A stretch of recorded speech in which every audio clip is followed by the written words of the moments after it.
अस्सलाम वालेकुम क्लास। हम लास्ट क्लास में डिस्कस कर रहे थे चैप्टर नंबर 9 को, ठीक है, जिसका आपके पास नेम है स्प्रेडशीट सॉफ्टवेयर।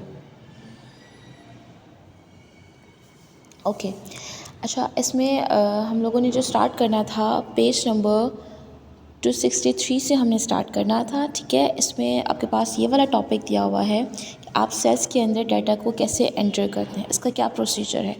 तो ये 3 प्रोसीजर्स आपके पास मेंशन है। आप सबसे पहले सेलेक्ट करते हो, ठीक है, and which data is to be entered.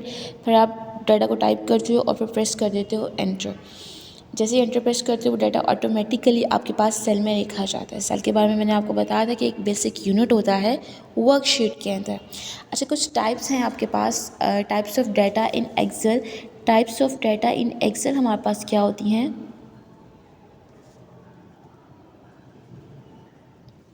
उसमें पहला दिया हुआ है हमारे पास लेबल।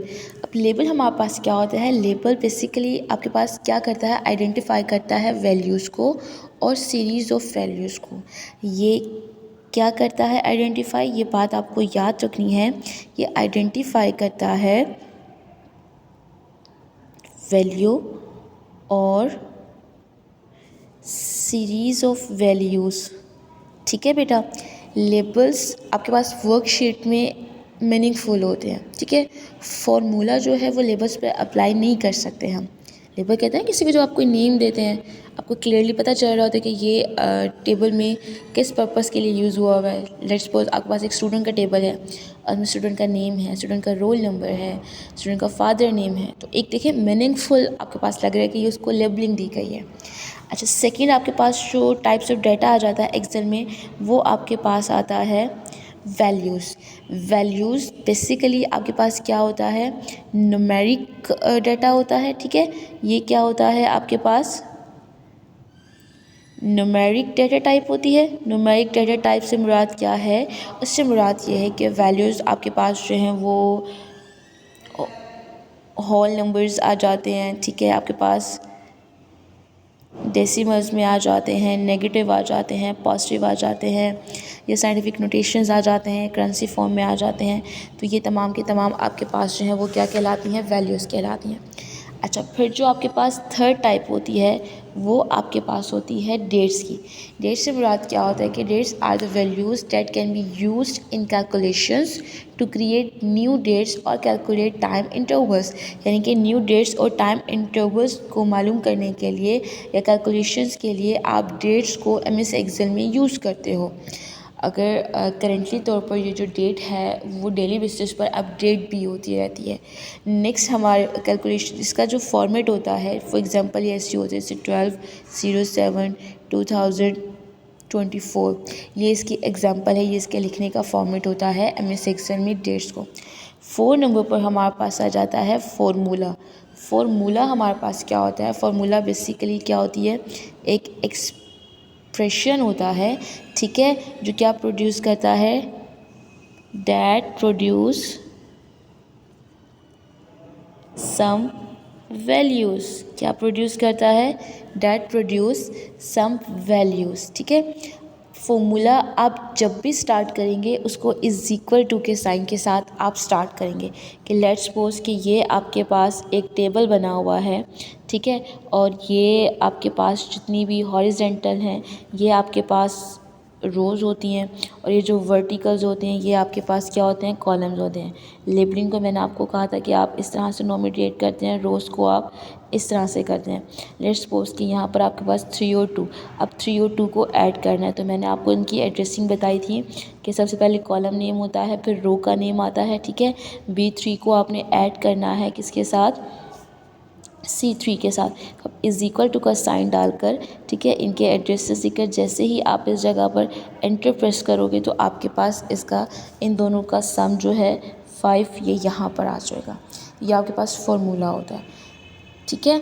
अच्छा, अब हमारे पास ना क्या होता है कि वर्कशीट के ऊपर जो रेफरेंस नंबर्स होते हैं इनको आप कैलकुलेशन में किस तरह से यूज़ करते हो। तो ये आपको जो मैंने अभी चीज़ बताई है इसको दरअसल हम कहते हैं सेल रेफरेंस। क्या कहते हैं?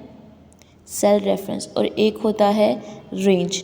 ये दो चीज़ें होती हैं बेटा। सेल रेफरेंस को सेल कोऑर्डिनेट्स भी कहते हैं, इसको सेल का एड्रेस भी कहा जाता है। देखिए ये हम लिखते कैसे हैं कि आपके पास कॉलम का नेम और रो का नेम। जैसे मैंने लिखा B3, लेट्स सपोज कि मेरे पास यहाँ पर 5 है, तो मैं क्या लिखूँगी, B5 लिखूँगी। ये हमारे पास क्या है, सेल का एड्रेस है।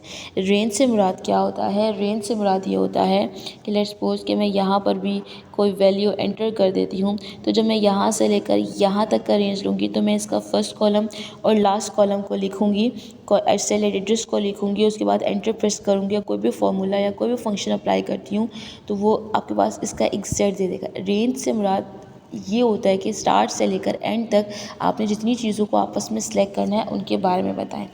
अच्छा, उसके बाद हमारे पास जो है कुछ छोटा सा डिफरेंस दिया हुआ है। एक होता है रिलेटिव रेफरेंसिंग और एक होता है हमारे पास एब्सोल्यूट।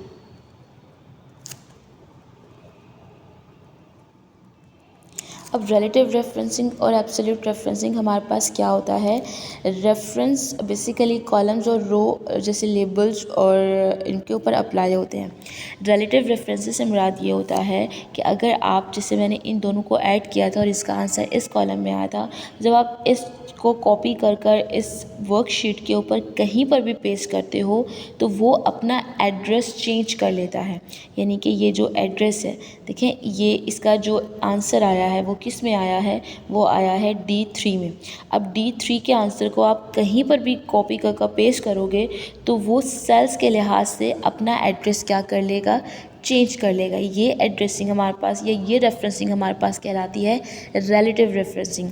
और एब्सोल्यूट रेफरेंसिंग वो रेफरेंस होता है जब आप कॉलम से पहले डॉलर साइन, कॉलम के बाद डॉलर साइन लगा दोगे तो वो क्या करेगा, वो अपना एड्रेस चेंज नहीं करेगा। अब आप इसके आंसर को कहीं पर भी कॉपी करके पेस्ट करोगे, इसका आंसर वही रहेगा जिस जगह पर, जिस सेल में ये आपके पास आंसर इसका आएगा, इसका एड्रेस वही रहेगा, इसका एड्रेस चेंज नहीं होगा।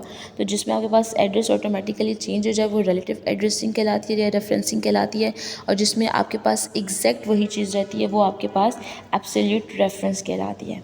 ठीक है। फिर एक छोटा सा आपको पास ये दिया हुआ है कि नेम रेंज हमारे पास क्या होता है, ये प्रेजेंट करता है किसी भी सेल को, उसकी रेंज को वर्कशीट्स में। आप इसमें इस तरह से फॉर्मूलाज अप्लाई कर सकते हो, जो चीज़ वही मैंने आपको यहाँ पर रेंज में बताई है। ठीक है। अच्छा, यहाँ पर ये बहुत इंपॉर्टेंट चीज़ दी हुई है कि एक वर्कशीट को दूसरी वर्कशीट से आप कैसे लिंक करते हो। देखें बेटा, ये आपके पास जो है वो MS ऑफिस का एक टेबल दिया हुआ है। अब देखें, ये मैंने आपको कहा था ये एक वर्कबुक है, एक वर्कबुक पे एक से ज़्यादा शीट्स होती हैं। अब इस शीट पर जैसे कि आप लोगों का रिज़ल्ट बनता है, एक सब्जेक्ट के मार्क्स आपके शीट 1 पर हैं, एक शीट 2 पर हैं, एक सब्जेक्ट के आपके शीट 3 पर। अब जब शीट 1 को शीट 2 से आप लिंक करोगे तो लेट्स सपोज कि ये आपके पास सेल का एड्रेस है, ये है A1, तो नेक्स्ट शीट पर शीट 2 है, शीट 2 के A1 से इसको लिंक करने के लिए आप ये वाला फार्मूला अप्लाई करेंगे। ठीक है। तो ये is equal to A1 plus sheet 2 exclamation mark का साइन होगा और फिर यहाँ पर A2 करेंगे, तो ये आपके पास क्या कहलाएगा, why and how two worksheets are linked. ये अक्सर 2 मार्क्स का पूछ से जाता है और आपको इसका फॉर्मूला पता होना चाहिए। फॉर्मूला आपको पता है कि ये हमारे पास क्या होता है, ये कैलकुलेशंस ऑन डाटा होता है, डिस्प्ले करता है रिजल्ट्स को सेल्स के अंदर। ठीक है। इसको इज़ इक्वल टू के साइन के साथ हम क्या करते हैं, स्टार्ट करते हैं। और फॉर्मूला आपको मैं ये बता चुकी हूँ, इज़ इक्वल टू साइन मैंने आपको प्लस का बताया था, इस तरह से माइनस का, प्लस का, ये सब आप लगा सकते हैं। ठीक है। फंक्शंस आपको पता है कि हमें उसमें फॉर्मूलाज लिखने की ज़रूरत नहीं पड़ती, हम जस्ट इज़ इक्वल टू का साइन डाल के फंक्शन का नेम लिखते हैं और हमें ऑटोमेटिकली हमारे पास आंसर आ जाते हैं। ये देखें, ये एक टेबल दिया हुआ है, इसमें सम का फंक्शन है, एवरेज का फंक्शन है, मैक्स का, मिन का, SQRT का, टुडे का, इज़ इक्वल टू सम। अब आपने क्या किया, आपने रेंज बता दिए कि यहाँ पर सेंटर में कॉलन आएगा कि first sum of cells throughout A1 या A100 इसका एड्रेस दिया हुआ है। तो मतलब ये क्या होगा कि यहाँ से लेके यहाँ तक जितनी भी रेंज होगी उसका सम निकल कर आपको दे दिया जाएगा। इस तरह से एवरेज काम करेगा। इस तरह से इस रेंज में से मैक्सिमम नंबर पता चल जाएगा। मिनिमम SQRT से आपको पता है कि आप इसका स्क्वायर रूट फाइंड आउट कर सकते हो और टुडे से आप उसकी डेट मालूम कर सकते हैं। ठीक है बेटा, इसका ये क्या प्रोसीजर है, ये प्रैक्टिकल है। आप इसको किस तरह से देते हैं ये जब प्रैक्टिकल लैब में करेंगे आपको तब पता चलेगा। अब वर्कशीट के बारे में मैंने आपको बताया था, जो कॉलम्स और रो पर कंसिस्ट करती है, जहाँ पर आप डाटा एंटर करते हो वो वर्कशीट कहलाती है। इसके 256 कॉलम्स होते हैं, 65,536 इसकी रोज़ होती है। वर्कबुक क्या होती है, जो ग्रुप ऑफ वर्कशीट्स होती हैं वो आपके पास वर्कबुक कहलाती है। जैसे मैंने आपको यहाँ पर इंटरफेस दिखाया तो आपको बताया कि देखें ये 3 वर्कशीट्स दी हुई हैं, ये मिलकर एक वर्कबुक बनाती हैं। ठीक है बेटा, अब ये छोटा सा वो आपके पास दिया हुआ है डिफरेंस के एक्टिव सेल और पैसिव सेल क्या होता है। देखिए बेटा, जिस सेल को सिलेक्ट किया हुआ होता है वो एक्टिव सेल कहलाता है और बाकी सारे आपके पास क्या होते हैं, पैसिव होते हैं। वर्ड प्रोसेसर क्या होता है, चैप्टर नंबर 8 हम पूरा पढ़ चुके हैं और ये स्प्रेडशीट है। ये इन दोनों का छोटा सा डिफरेंस दिया हुआ है जो कि आप लोगों ने अच्छे से प्रिपेयर करना है कि वर्कशीट और स्प्रेडशीट में क्या डिफरेंस है। इसी तरह से फंक्शंस और फार्मूला में क्या डिफरेंस है। ठीक है, ये वही सेम चीज़ बताई हुई है कि आप कैसे क्रिएट और एडिट करते हो। ये आपको कैलकुलेशन की फैसिलिटी प्रोवाइड करता है। इसमें आप वर्ड प्रोसेसर में डॉक्यूमेंट्स इंसर्ट कर सकते हो। इसमें आप स्प्रेडशीट के अंदर वर्कशीट्स इंसर्ट कर सकते हो। इसमें वैलिडेशन प्रोवाइड्स नहीं करता है, ये वैलिडेशन आपको प्रोवाइड्स करता है। इसमें एनालिसिस की ज़रूरत नहीं पड़ती, ये आपको एनालिसिस, फ़िल्टर, सब टोटल, ऑल्टरिंग सारा परफॉर्म कर दे रहा होता है। इसमें डाटा को मैनिपुलेट करने के लिए प्रीडिफाइंड स्मॉल नंबर्स होते हैं। इसमें आपको प्रीडिफाइंड फंक्शंस मौजूद होते हैं। ठीक है, ये ऑटोमेटिकली कैलकुलेट करता है। यहाँ पर आप ऑटोमेटिकली कुछ भी चेंज कर दो तो ऑटोमेटिकली चीज़ें चेंज हो जाती हैं। इसमें आपके पास कंडीशनल फॉर्मेटिंग की ज़रूरत नहीं पड़ती है, इसमें आपको पड़ती है। इसमें लेटर्स और एप्लीकेशंस क्रिएट कर सकते हो। इसमें आप salary sheets, home budgets create कर सकते हो। इस तरह से ये आपके पास फंक्शंस और फार्मूला का डिफरेंस दिया हुआ है। ये प्रीडिफाइंड फैसिलिटी होती है, ये आपके पास यूज़र डिफाइन करता है। ये प्रीडिफाइंड सिंटैक्स होता है और ये आपके पास जो है वो रिक्वायर्ड होता है यूज़र की तरफ से। इसमें पैरामीटर्स होते हैं, इसमें कोई पैरामीटर्स नहीं होते। इसका एक पार्टिकुलर नेम होता है, इसका कोई पार्टिकुलर नेम नहीं होता। और फंक्शंस जो हैं वो फार्मूलाज पर अप्लाई हो सकते हैं, लेकिन तमाम फार्मूलाज फंक्शंस पर अप्लाई नहीं हो सकते। तो आज का हमारा यही टॉपिक था। उम्मीद करती हूँ कि आपको समझ आ गई होगी चीज़ों की, और जितना पढ़ाया है उतना आपने अच्छे से प्रिपेयर भी करना है। बहुत बहुत शुक्रिया बेटा। किसी का कोई क्वेश्चन है तो वो पूछ सकते हैं। अल्लाह हाफ़िज़।